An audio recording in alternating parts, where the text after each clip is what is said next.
Hello, welcome to today's episode with our guest, Kathy. Kathy is somebody who has recently moved to France to start a Gîte business, and she also happens to be my mum. So, welcome, Kathy. Thank you so much for joining us. Thank you. So, we're going to ask you a few questions, but the first one that we like to start with is what destination is at the top of your travel list right now? The top of my travel list at the moment is Barcelona. Yeah, so I've recently found out that our local airport, that's about 45 minutes drive away, goes to two places. One is Stansted in London, and two is Barcelona. Barcelona is somewhere I've wanted to go for a long time. I really want to see all the Gaudi architecture, the Sagrada Familia, and Barcelona is top of the pile at the moment and really achievable, I think. That I sounds love really that. exciting. So I really want to go to Barcelona. And what's interesting actually is my granny, which is mum's mum, she raves about Barcelona and how Yeah. great it is. So both of us really want to go. Yeah, we do. So, Kathy or mum, tell us a bit about you. So we moved to France coming up for a year ago now. Last October it was, which is scarily close to a year. Um Having had quite a long career. So I worked in the NHS for 26 years. I was a nurse and a midwife. And then I moved on to work for a trade union in the UK, very often representing our health members to get them really good terms and conditions, pay rises, and that sort of thing that they deserve. About 5 years ago, I would say, I became fairly reliant on using a wheelchair. So I think I probably developed fibromyalgia about 8 to 10 years ago, but it was only diagnosed in 2018. And my mobility became very, very limited. I also have a few issues with my back. I had several discs out of place in my back. I've had some surgery to remove some of the discs. And I've had some injections, but the fatigue really got to me. So obviously there's the pain of fibromyalgia, but the brain fog and the fatigue were by far really the more difficult thing to cope with. And so full-time, busy work became really, really difficult. And my mobility was terrible. I always classed myself as a part-time wheelchair user, an ambulatory wheelchair user. And that was quite funny sometimes because people would see you in Tesco in your electric wheelchair, and then you would magically stand up to reach something on a higher shelf and they look at you like, whoa, you got legs, you can walk. And I really don't think that's understood very well, the ambulatory wheelchair user. Since we've moved to France, I haven't got the stresses that I had in employment at all. The pace of life over here is much more relaxed, it's much calmer, and I've really been able to have some time to work on my own strength, my own stamina, push the boundary a little bit in terms of how much I do in one day, because I haven't got that constant voice in my head saying, you've got a meeting at 9 o'clock, you've got to drive to London at whatever clock. And so I've pushed the boundary a little bit, and I have only used my wheelchair. I've used my mum's mobility scooter once and my wheelchair once since we got here. So yeah, it's made a massive difference. It's incredible. Have you found that, like, before we kind of dig into more of like the travel experiences, etc., have you found that the climate and just from having that more relaxed lifestyle whilst running your business has made a massive difference? Say, for example, many years ago, I was away traveling for a year and I found that with my chronic fatigue, there was a massive difference just in my health overall because of the climate and Mm. without, as you say, having those stresses of day-to-day life on you. Yeah, yeah. I'm holding my judgment on the climate at the moment. I'm always better in that kind of middle range. Yeah. So it's about 25 today. That is perfect for me. That's a temperature I really, really like. What I have found over here was winter was much shorter. We probably were still eating outside uh, in November, and then in March we were out eating outside again. It was comfortable. So the winter was much shorter, but it was really cold. But the summer this year has been so hot, and then it gets worse again. So we've had 40-degree heat wave, and that's been impossible. So in that middle range, it's great. And that is really helpful. I get much less pain in that middle range temperature range. And that's really useful as well for you to share that as well for our watchers, listeners, Yeah. because for people who have got similar health conditions that are possibly thinking, actually, I can't go away because of the temperatures or whatever else, and maybe haven't stepped outside of where they live, whether that's in the UK Mm, or overseas, and it prohibits them. But actually, mm, if they consider a temperature change could be beneficial, then maybe that yeah. could encourage them to want to travel somewhere different. Speaking of travel, do you have a particular,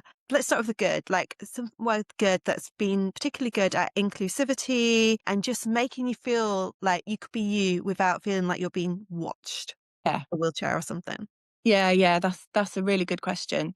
One of the places that I've been to a few times, and I've been to this place before I became a wheelchair user and as a wheelchair user, so I kind of have the two perspectives, is Kraków in Poland. So I absolutely love Poland. I think I've been 6 times to Poland, 5 times to Kraków. And the public transport system in Kraków is incredible. It's trams and buses mostly. There is a very limited metro, but that's pretty accessible too.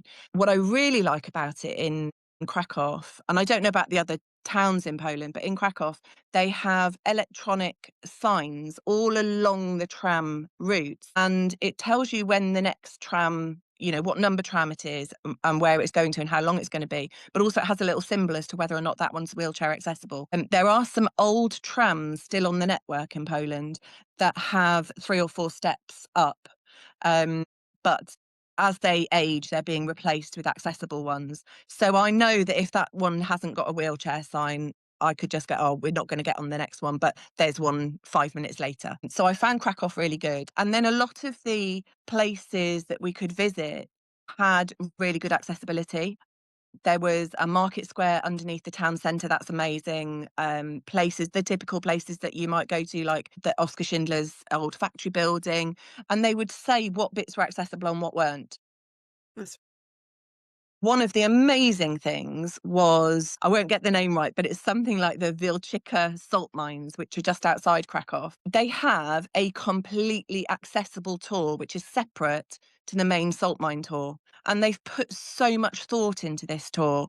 So it's fully wheelchair accessible. They've brought to life a lot of the stuff that you would see in the main tour. The main tour goes down something like 8 stories. It's enormous, and there's no, there isn't a lift for general use. It's all steps. What they've done is recreate a lot of that in this accessible tour, which is further along and still in the mine, but it's completely accessible by wheelchair. And when I got there and I was told that I had to go on this separate tour, I was actually really disappointed. But then when I got on it, it was incredible. I think when we came out, we were with some friends and we came out and we compared stories. And actually they were like, oh, we'd really like to have seen what you did. So my top tip is go to Kraków. If you need wheelchair accessible, yeah, it's a brilliant place. That's amazing. And looking at the negative aspect, what's been your sort of standout negative experience? I don't know that I've had one main negative experience. I've always found London very difficult to traverse as a wheelchair user. The stations, the tube stations which are accessible by wheelchair are all on the outskirts. Central London is really poor for that. So you're using buses, which I find a little bit difficult to navigate, but also the roads and the pavements and the drop curbs in London are pretty bad. So even if it's only one bus ride, you've still got to navigate all of the non-dropped curbs that are dropped curbs, and people parking across drop curbs, that kind of thing. So London is my nemesis. I've not done London well, I don't think. The taxis are good, all the black cabs are accessible, and the buses are. But yeah, just London in itself is generally not easy to traverse. I found the same with Paris. We've been to Paris a couple of times, and although I haven't needed to take my wheelchair, I wouldn't have got around with it. The big city life. However, we went to Toulouse earlier this year, and Toulouse was really good. Their metro system's a lot newer, and there were lifts. The central places in Toulouse were really nicely paved. Yeah, you get the cobbled streets that you kind of don't want them to do anything with those, so you have to find a way around. But we found Toulouse pretty good in comparison to Paris and London. City life is not easy for a wheelchair user. Yeah, and kind of on that topic, because that's that's a lot of brain power that then has to go into that Yeah. sort of thing, right? If you want to go to London, it's not like somebody who is not in a wheelchair, who is able to walk long distances and stand for a long time. They can just get on a train and go to London. They don't have to think about it. So for you, do you have a kind of pre-travel process of like the research you might have to do or the things you might need to pack to make that possible? Yeah, definitely. I used to have to go across London fairly often for work, so it wasn't a tourism thing, but it equally could have been. The first thing is I'm getting the train into London, and what you need to do is you submit your travel plans on an app, on, can't remember what it's called now, but there's an app that you have to submit your travel plans, and then they alert the stations that you'll need help on and off the train. The use of that is fairly variable, and then how it's interpreted at the stations is fairly variable. So in some stations, and there's no knowing which ones these are, by the way, you just discover in some stations you turn up and you go straight to the platform and someone there will help you get on the train. Paddington, for example, you can't do that. So at Paddington, you have to find the office. Once you've found the office, they are brilliant. But if you try and get to a platform, they're really terrible. And a lot of that is to do with how we've dismembered the travel system, particularly the trains, by privatising them. And it's all a little bit, not my job, not my job.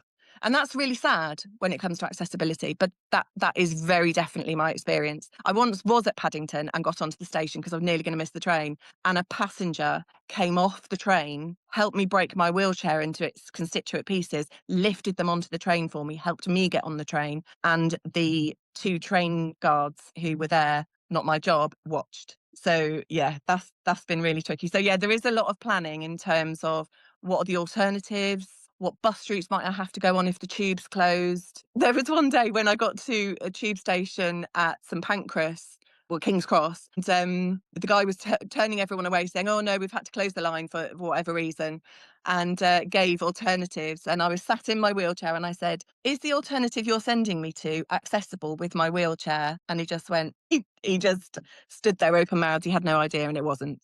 So actually, on that day, I had to terminate my journey and go home. Really. It, and obviously we could discuss this all day in terms of like how it makes you feel, but from a self-esteem perspective, you can understand why there are those that are literally have to use a wheelchair 24/7, Yeah. don't want to go anywhere for Yeah. fear of their experiences and how other people can make them feel from like, going on a train or a bus or whatever that might be. And that's really sad. Yeah, yeah. It's sad. Now, I'm quite a confident and bolshy person. I'm pretty good at saying what my needs are. I'm pretty good at not really caring what people think of me. Yeah. When I'm on my own in a wheelchair, that's tempered a little bit. But, I'll still get stroppy with the people that I need to get stroppy with. But if you're not naturally that sort of person, and I think having those disabilities and relying on the person you're talking to, even when you disagree with them, you've still got to get their help. You do sort of dial down a little bit and become a little bit meek and not be so assertive. And so I do think that's really difficult for people. It was certainly some days I would come home in tears. I'd get through it, and then I'd cry when I got home at that lack of compassion. Yeah, definitely. And I think it's that thing as well, like you said, of it's hit and miss. So Yeah. you don't know if it's going to be, you're stressed and worried that it's going to go wrong and then it all goes fine, or that, you're hopeful that it's going to be okay and then actually it's really terrible and you have to terminate your journey Yeah. and come home. And that unpredictability is really tricky too. Yeah. So I'll just add quickly as well. One of the other things that I have noticed is so you know what your needs are when the route that should be accessible isn't. But if you ask somebody who isn't trained or doesn't have those same needs, their answer might not be suitable. So for example, the lift at St Pancras that goes from the inbound train to the tubes, that lift from Kent, that lift is very often not functioning. And there is another route, but it's about a mile. And you have to go to the far end of the platform down. You have to go with somebody, and you go all through and around. Now, I have an electric wheelchair. It wasn't too much of a problem, other than I just had to make sure I recharged my battery. But I was traveling one day, and there was another wheelchair user opposite me, and we were, having a chat about how awful this situation was. Now, he said he was using his manual wheelchair one day and had said, "Is this going to be okay for me? How far is it?" And the guy went, "Oh, not very far." And he said, "That mile, manual pushing on a wheelchair." And he was like, "My arms were nearly falling off by the end of it." So yeah, asking somebody who doesn't really know can result in not getting a very good quality answer. Yeah, I think there's definitely a lack of training in understanding the differences of disabilities. It's not just if you've got your wheelchair, that means you're fine, you can go as far and, you can do a Yeah. big detour.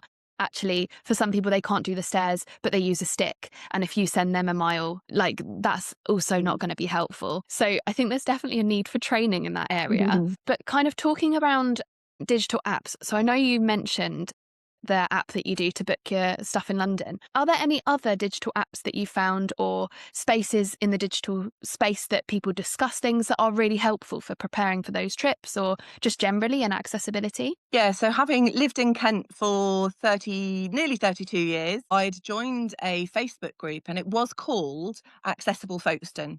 And then it was called Accessible Folkestone and Hythe. I haven't been on it for a while for obvious reasons. I no longer live in Kent. And I checked it out today and it has evolved into accessible. I've written it down because I wanted to get it right in case people wanted to check it out. Accessible Places, Events and Access Advice UK. It's quite a long title, but it is a great Facebook group. And Folkestone in particular has worked really hard on their accessibility. There's a quite a popular place called the Warren in Folkestone, and that is very hilly and it can get a bit muddy, but it's been made completely wheelchair accessible. And it's the sort of area that is really interesting. It goes from the top of the town down to the sea, and it's a really interesting area, sort of environmentally, ecologically. And to have made that accessible, that's great. But you wouldn't know I wouldn't know, sorry, if I hadn't been part of this group and see that develop. So that's great that that's now become a UK-wide group. I don't think it's a massive group, but I think it'll pick up speed. And then really it's people feeding in. I've found this place really easy to navigate. And for different reasons, it might not just be wheelchair. I'm thinking of it because was a wheelchair user, but it might be other accessibility reasons. Now, I haven't used this app, but I did see it on the Facebook group. It's a mobility curb mapper app. You can use it on a web browser as well as on the phone.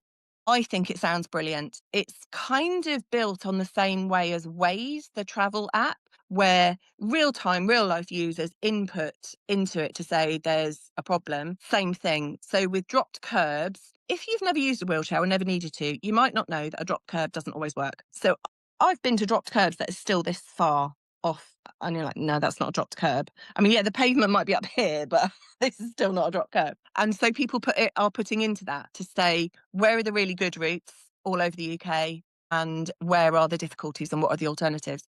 So I'm going to look into that next time I'm in the UK and see, kind of see how accurate that is. But that looks like a really good app. That's really good and probably beneficial for other people in different ways as well, to test out if they struggle with like how they walk and stuff. And as you say, if a curb is quite high and actually they do cope better with some, drop curbs or Yeah. lower curbs and stuff. Yeah. That's really good to know. Thinking about now that you're living in France, have you noticed that there's a difference in terms of like how they approach accessibility, inclusivity, or is it very similar to the UK? So some of my experience is more what I've seen rather than experience, because as I said, my mobility has got so much better. And there are still days when it's not great, and I just generally don't go out now on those days. But what I've seen is, so there's some good and some bad stuff. What I've seen is, and I really like this, I've seen notices, they're in French, obviously we're in France, but there are notices on disabled parking spaces and disabled toilets.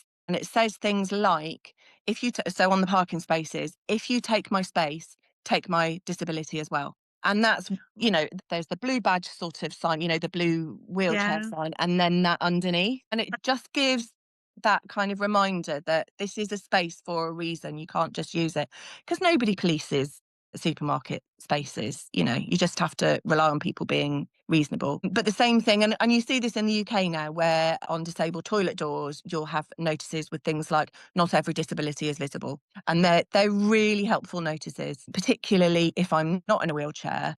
I really like it when there's those notices around. On the downside, what I've generally found is things appear to be fairly black and white over here. So I imagine people with invisible disability, or people with variable disability, or people with disability that is not purely physical, going to really struggle. When people are assessed for the equivalent of a blue badge and the equivalent of, I don't really know about the benefit system over here, the equivalent of something like PIP.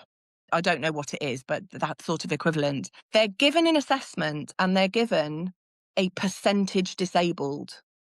And I really don't like it. So, and you have to be a certain percentage disabled to qualify for the equivalent of a blue badge. And that has all sorts of negative connotations about it. You know, if you're 80% disabled, does that mean you're only 20% normal? That must be really hard over here, and it is very black and white. You either can use a wheelchair or you can't. You can walk or you can't. You use a wheelchair or you don't. So I have seen a fair amount of that. But generally out and about, things are reasonably good. There's no radar key over here. Or I haven't seen a radar key. I like that. The population's not so big over here, and it means that I haven't got that constant, oh, I've left my radar key. So that's quite good. And the other thing is that, so I still use the walking stick, and people that work in the supermarket have seen me queuing for the checkout, and they've moved me, and I've discovered now there's always a disabled person's queue at the checkout, which is much shorter, and they also come and check. And I like that they look at the people in the line and they ask everyone, do you have, you know, where's your evidence? Because in France they have like a little credit card. So I've just shown my blue badge picture on my phone. But I quite like it that then people won't come into that queue that shouldn't be there. I don't know. Maybe there's two ways of looking at that. I've just thought, do they recognise the sunflower lanyard in France? Because obviously that's not just a UK thing. That's lots of different countries recognise it. I don't know.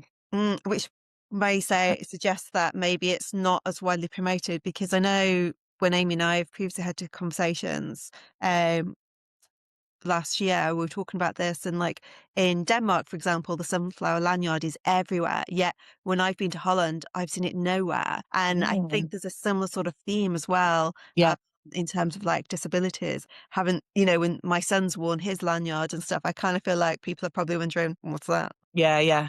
No, I've not seen it, to be honest. I've not noticed anyone wearing one. Yeah, so, I've actually been questioned in France. So my sister and I went to Paris not too long ago to meet mum and dad for the day, and we had like an extreme day trip kind of thing in Paris. And on the way back, I was wearing my lanyard, and there were loads of delays at the Eurostar. The Eurostar. And I had been sat in one of the seats that was available with my lanyard on, and somebody much older had come over and said, well, these young girls are going to need to give up their seat, aren't they? And I was like, no, there's a reason why I'm in this seat. Like, I know I look young, but so even like Brits in France, and this was a tour guide who does tours regularly in France, was kind of suggesting that I needed to move because I wasn't old enough, but didn't. And when I pointed it out, oh, what's that then? What's the sunflower lanyard about then? So there's definitely, as much as it's like great in some places, like both of us have experienced, like Louisa was saying, in Denmark, it's just brilliant. And they have all over the airport, they have like, come this way, sunflower lanyard this way. So it's so variable, isn't it? Like massively. I'm just thinking about kind of a bit more about you and what you do and your business in France. So you own a Gîte business now. Could you just explain, before we ask you about that, what a Gîte business is for somebody who's never heard of that word before? Yeah, because definitely. I hadn't before Amy mentioned it to me. Okay. So we have 3 holiday cottages in France. A Gîte is a holiday building. So it, probably synonymous with like Airbnbs, and you book your Gîte, and they are always self-catering for Gîtes, and they have, various facilities. So we have 3. We have a 1-bed, a 2-bed and a 3-bed cottage. And then we have a field and an orchard and a swimming pool. And have you heard of pétanque? We have a pétanque pitch.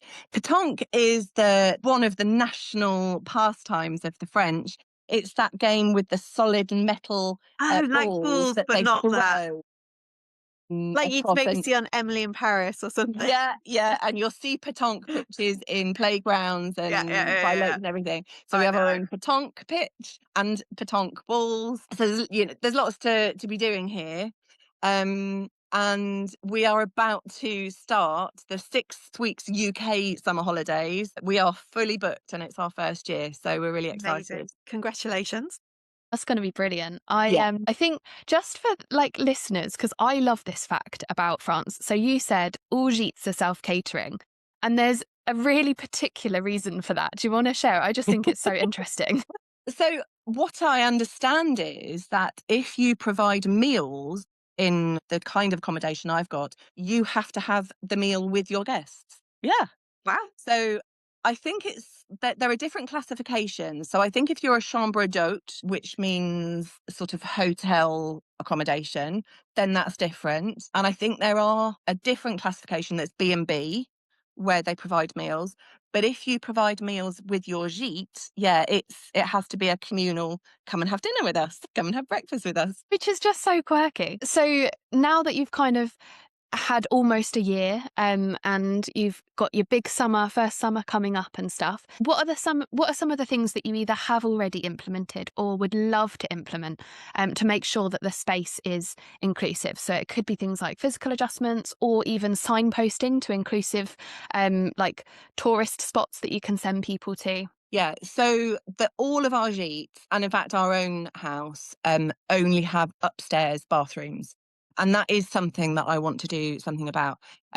Planning laws and planning applications in France generally rely on your local mairie, so the town mayor's office.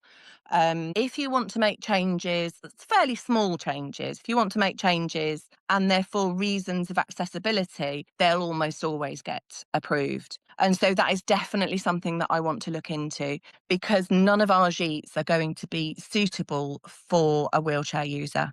There's no downstairs bathroom. I can make a downstairs sleeping area, but there's no downstairs bathroom. And so that rules it out for wheelchair users. So that's definitely something we want to look into. The other thing that I've thought of as well is most of our paths are gravel. And whilst that can be good for some sorts of traction, it's hopeless for wheelchairs. And so that is something that I think more long term we'll have to think about. If we are going to make some changes, then we'll have to look at our gravel paths and making some of those more accessible. Then I think actually the site will be pretty, because it's relatively flat. It's a little bit of a slope, but it's relatively flat. So I think that'll be good. So from a physical accessibility perspective, yeah, I've certainly got those aspirations. And then because we're likely to have guests with reduced mobility, and I have a better insight maybe into what accessibility really means, I'll be able to then develop that. I've got a list on my website. There's 25 things to do in 2025 in our local area.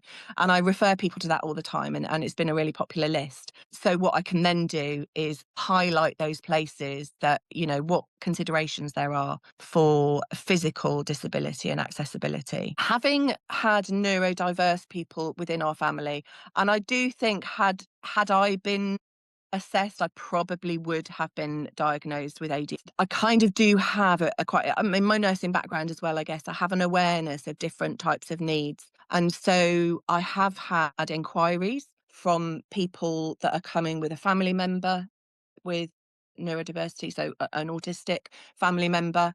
And I was able then to ask some questions around, are there any particular things? Are there colours or smells or sounds that are going to be challenging? Is there anything we can do to reduce overwhelm for your family member? And that has been really appreciated, asking those questions. So having that little bit of knowledge has been really good, and I think has made those particular guests feel more comfortable. So, I think as a parent of an autistic child and late diagnosed myself, but also suspect I've got ADHD, like me and my son, we're so different. Like we're similar, but so different. So whereas I have heightened smells, he's got no sense of smell. right. So I think, as you say, I can completely appreciate why your guests value that so highly, because, everyone knows the autism spectrum is a huge spectrum.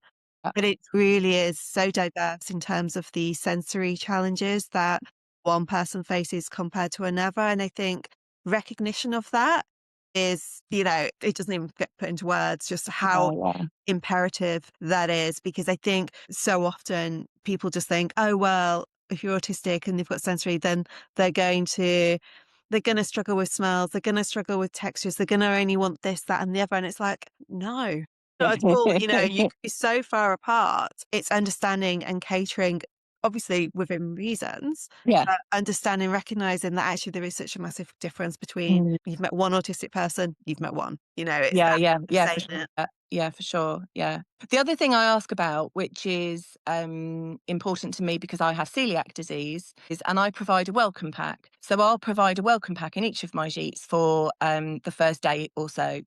The typical stuff like bread, jam, milk, butter, some snacks, bottle of wine. And so I ask about a week before people come, I send them a message saying, I do provide a welcome pack. Is there anything you would or would not like in your welcome pack? Are there any allergies? And the other thing that I'm really careful with is alcohol. So I've found a form of words that I'm happy with. And so what I say is something along the lines of, if you would prefer not to have alcohol in your welcome pack, I'd like to respect this and please let me know. Because people wouldn't necessarily want to say if they had an alcohol addiction, but putting a bottle of wine and a couple of bottles of beer in the fridge actually could be disastrous for somebody. And so that's another way that I try and anticipate their needs. And I guess equally, there is lots of people as well that don't drink. It's not a waste of money because you can use it for different guests, but it's that recognition, isn't it, that not everyone drinks and is coming to France to get their cheaper alcohol. And you know what, Orangina is fabulous. You can practically get it on tap here. As are the bakeries, right?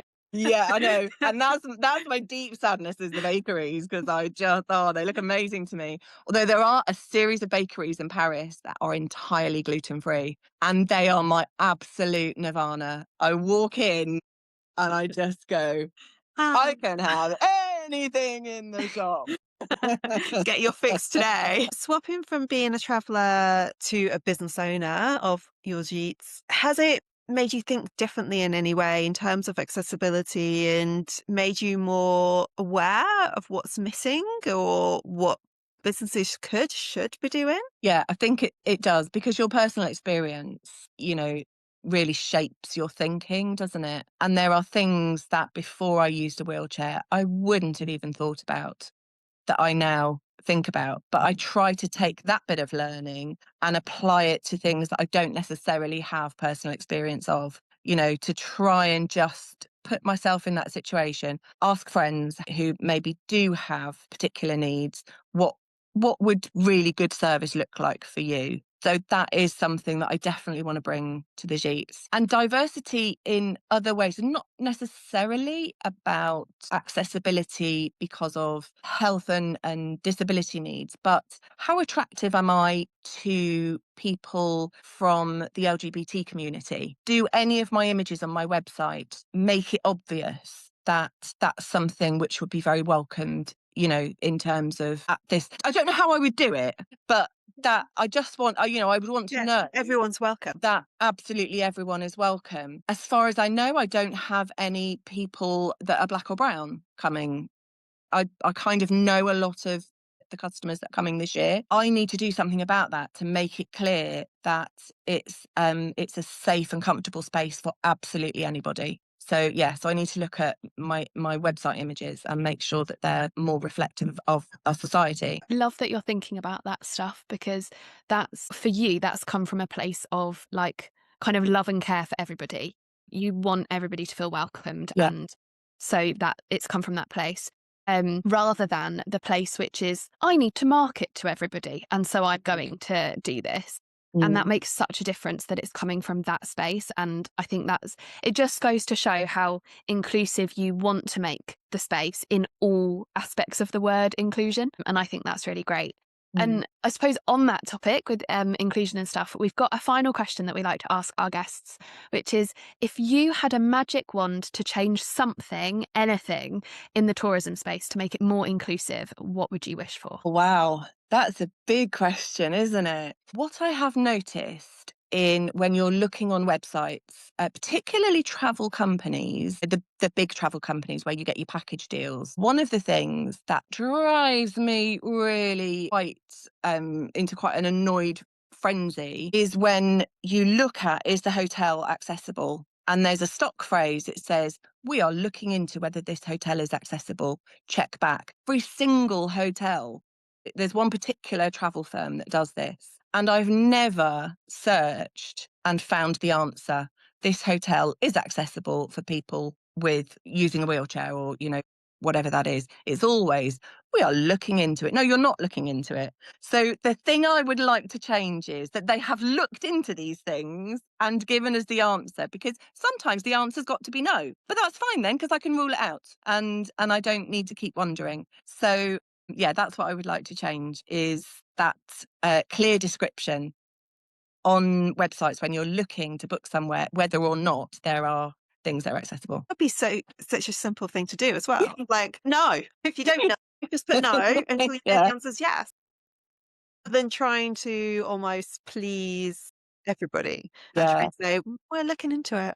Well, you're not then, are you? No, they're definitely If not they're looking into it. If they're forced to say no rather than we don't know, maybe that would give them that nudge to actually find out the answer, because otherwise all of their answers are no, no, no, no, no, which they basically are. From your experience, I don't know, and then you can't find the information. Okay, well, that's a no then.